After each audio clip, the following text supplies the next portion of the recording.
guys, welcome back to my channel, and we are here for another pregnancy update. Today I'm going to be sharing with you guys everything, symptoms, doctor's appointments, baby weight, weight gain, ultrasound, everything in weeks 31 and 32. So I feel like there's a good amount of changes. So many of these pregnancy updates that I have done, I feel like there's really not much that has changed from week to week or every 2 weeks, but I feel like from the last pregnancy update, things are changing. And things were the same for so long that all of a sudden it was like a switch. Things totally switched on me. And I was like, what does this mean? Does this mean my body is preparing for labor? Am I getting closer?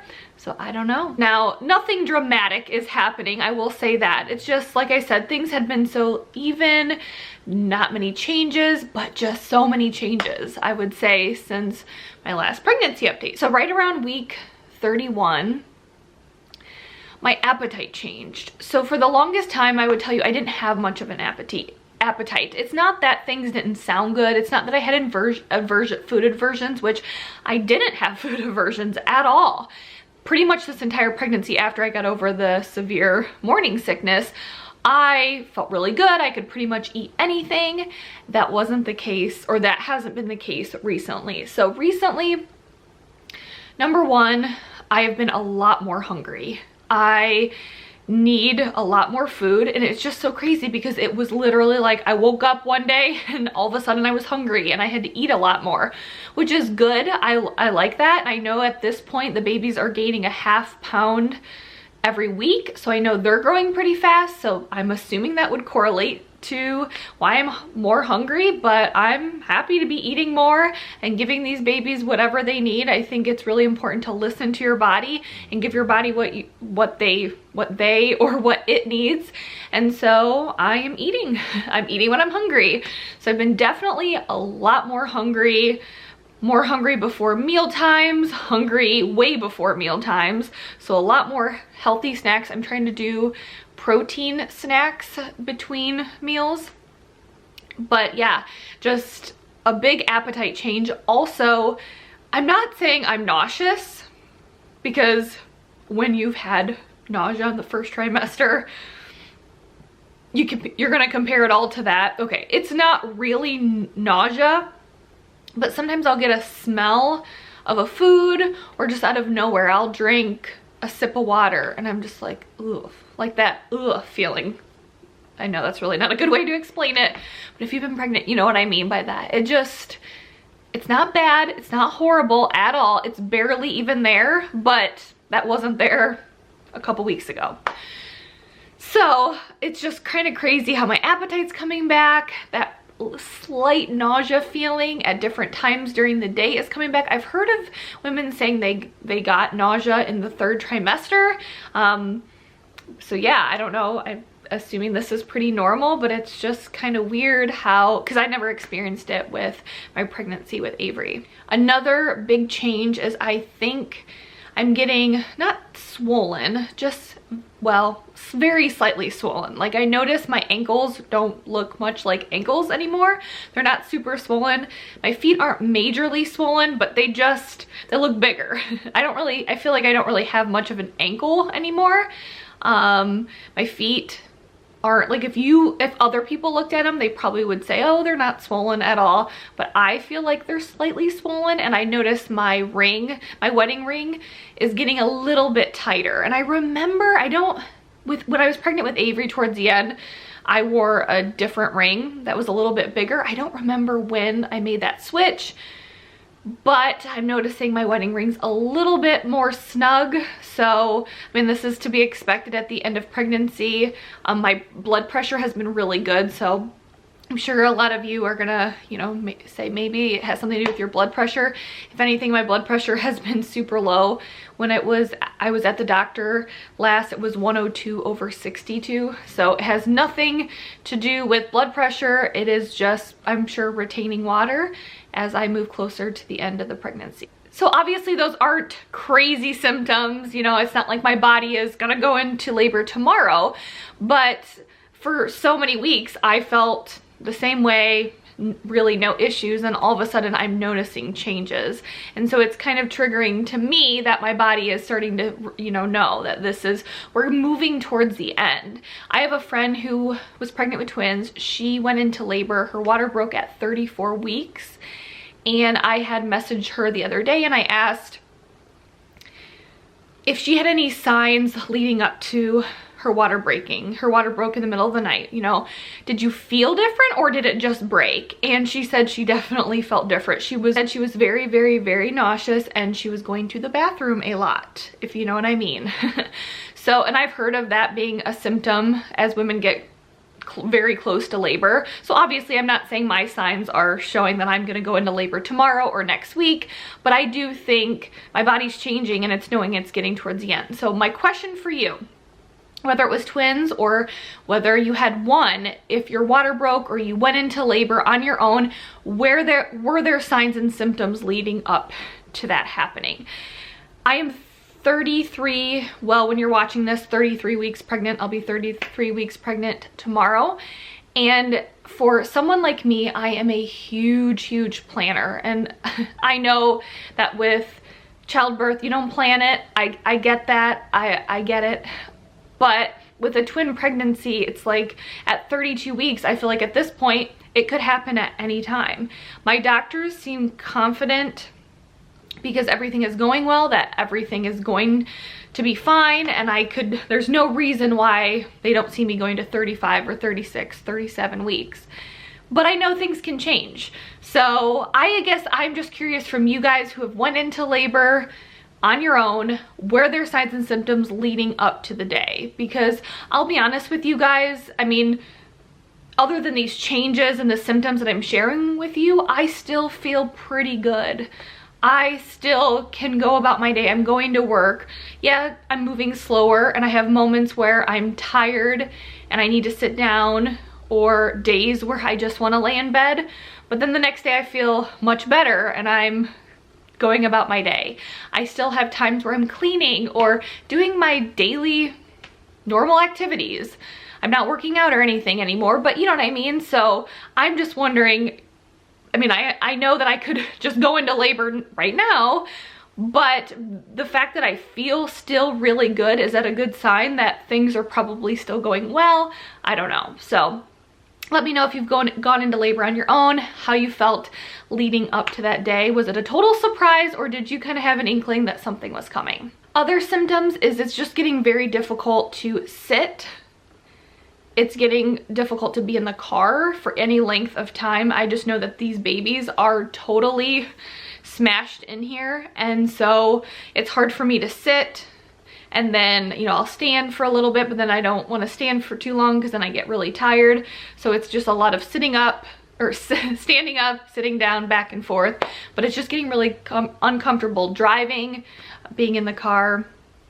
And I'm also noticing the top of my belly, like right here in the upper ab area, it feels really sore. Like I feel like I just did a hardcore ab workout. And if I had to guess that my abs are stretching even more, that's probably why they feel sore. But I just, when I laugh or cough or do anything, I just feel super sore right there. I mean, it's not bad, but it just feels like I did an ab workout. So I noticed that. I've been drinking a lot of water. That's the one thing I feel like I can control. You know, there's so many things with this pregnancy I can't control. I can control staying hydrated. So I've been aiming for at least 120 ounces of water a day. So I have one of these. So this is 32 ounces. That is a lemon. Pretty much putting lemon in my water is the only way that I'm able to drink this much water because I'm just kind of over it at this point. So I put a lemon in there and that helps flavor it a little bit. But this is 32 ounces. So I just know that every single day I need to get at least 4 in here. And then that doesn't include, I do have a cup of coffee. I usually will have a sparkling water at lunch. And then I have some of my natural calm water, powder water before bed. So if I can at least get 4 of these, then I'm over 120 ounces a day. And so I try to get 2 of these in the morning or before lunchtime, and then 2 in the afternoon. So my goal is to get this in before dinner time. And for the most part, it's really not that difficult. And drinking a lot of water, I know, is probably helping me. And again, it's something easy that I know I can do to help myself. So at almost 32 weeks, it was really at 31 weeks and 2 days before I turned 32, I had we had a doctor's appointment. And it was a big doctor's appointment because it was a growth ultrasound where they were going to measure the girls and see how big they were. And I feel like at this point, you know, I'm really anxious to know what they are measuring. I know you can't put a lot of stock in those measurements because they can totally be off. With Avery, I had a lot of issues, nothing major, but I had a lot of issues in my pregnancy with her. And so they induced me at 39 weeks. But the tipping point in getting me induced was that at one of the growth ultrasounds, I don't know if it was at 36 or 37 weeks, she was measuring small. They said below the 10th percentile. So at that point, because of that and because of all of the issues I had being pregnant, they wanted to induce me at 39 weeks. But then she came out at 6 pounds, 5 ounces. So she wasn't, smaller, but not small, super small at all. So I know to take these measurements kind of with a grain of salt because they can be totally off. But either way, that's all I have to go on right now. And so we went in, we had an ultrasound. Baby A was measuring 3 pounds, 12 ounces, and baby B was measuring 3 pounds, 9 ounces. So they were measuring very well. I was happy with that. They said it was in the 30th percentile, and which they were happy with. And also they weren't too far off, just obviously a couple ounces. Not a concern because they want to make for sure that the babies aren't too far apart in their weight. So they were measuring well. Doctor was very happy. It was a very uneventful doctor's appointment, which is, that's what you want at this point in pregnancy. It's just kind of weird to me because when I found out I was pregnant with twins, my mind, I guess this is just how I am. I go and I expect kind of the worst, because then if you expect the worst, then you're more prepared. And I don't know if that's a pessimistic way to look at things. I kind of expect the worst, and I know I want to be realistic. That's how I would say. So when I knew I was pregnant with twins, I tried to think of, the chances of them being born early, being in the NICU, me being possibly put on bed rest, and all of these things, which I know is not the end of the world. But, you think of all of that. So when I imagined myself getting to 32 weeks, and I even had people say to me, "You're small." They didn't say it in a rude way, but I'm 5'4" and I have a very small torso. And so I just, imagine myself 32 weeks pregnant with twins, but here we are and things are great. So I just didn't expect to be going to these appointments and them being really uneventful, but I am grateful and thankful that these are uneventful appointments. My blood pressure is looking good. The babies are growing well. So they're like, we really have no concerns. So I'm just going every 2 weeks. Only issues, so 2 things, would be the baby's position. And this really is not an issue at all. So with my doctor, there's 2 doctors in the practice. I see midwives as well, but it'll be the doctors who will deliver me. I'm getting the impression that they will only feel comfortable doing a vaginal birth if both babies are head down. And with a twin pregnancy, as long as baby A is head down, if baby B is breached, a lot of doctors will let baby A be born, and then they can either do a breech extraction or they can try to turn baby B, is what I'm under the impression of. In the beginning, when I found out I was pregnant, I did talk to my doctor, but they weren't really concerned with talking about it. Not that they brushed me off or anything, and I really wasn't either, because it doesn't really matter early on, because if both babies are breached, then it's not even an issue. So I just mentally tried to prepare myself for both options, and I just figured we'll address this, worry about it when we get further down the line. So we're getting closer. Again, things could still change, but baby A head down, baby B breached. So I know the problem is they can still flip. Baby B can still flip, although I know they're running out of room. So, it can happen, but I think it's a little bit different with twins, so we'll see. And it just seems like both of my doctors feel more comfortable doing a C-section.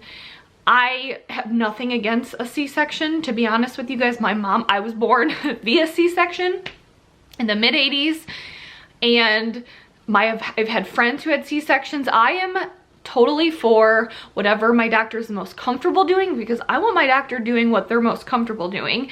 And I'm also for what is going to be the safest way to get my babies out. However, I have been through a vaginal birth, and I know what that recovery is like. I know what it's like. It's not a major surgery. So the only reason why I want a vaginal birth is because I already know what that's like. I've been through it. So I'm hoping for a vaginal birth, but expecting a C-section unless something changes. So we'll see. And then also with potentially trying for a vaginal birth, worst case scenario is that I would be able to have baby A vaginally, and then something would happen and I would have to have baby B C-sectioned, which I know you can't just constantly think about the what ifs, but that's an option, and that would be the worst case scenario because then you're recovering from both. And I've also had other people tell me that they thought there was a big difference in having a C-section and laboring and having a C-section versus going in for a scheduled C-section. I don't know how much truth there is to that, but it makes sense. So it is what it is. We'll wait and see what happens. I will not just go along with what my doctors say. I'm going to voice my opinion, but ultimately I want to do what's best, what they think is best, and what is safest for the baby. So stay tuned for that. We will see if baby B flips, because I feel like if she flips, then it's meant to be. So yeah, that's been the past couple of weeks. Things are changing. I can feel my body changing. I can feel my body getting closer. It knows it's getting closer to the end, and with every week that goes by, I'm just grateful to be where I am.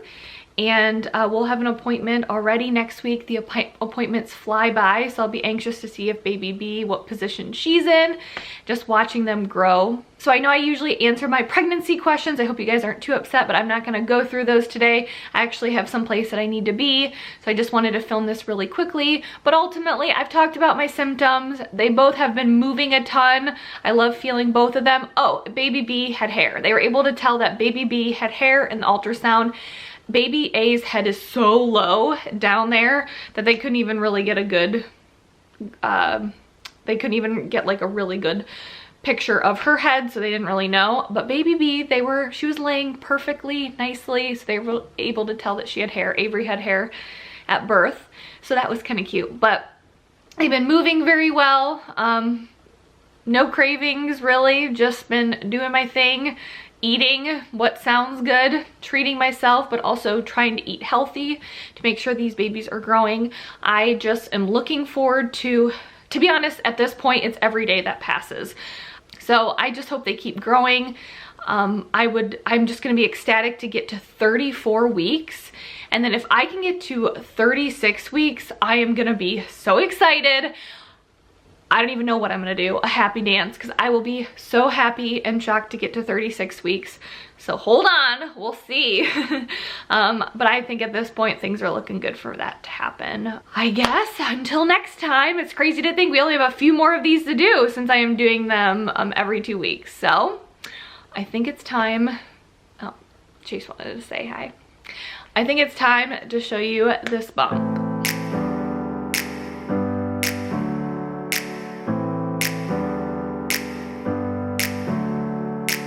Never up, never down, never.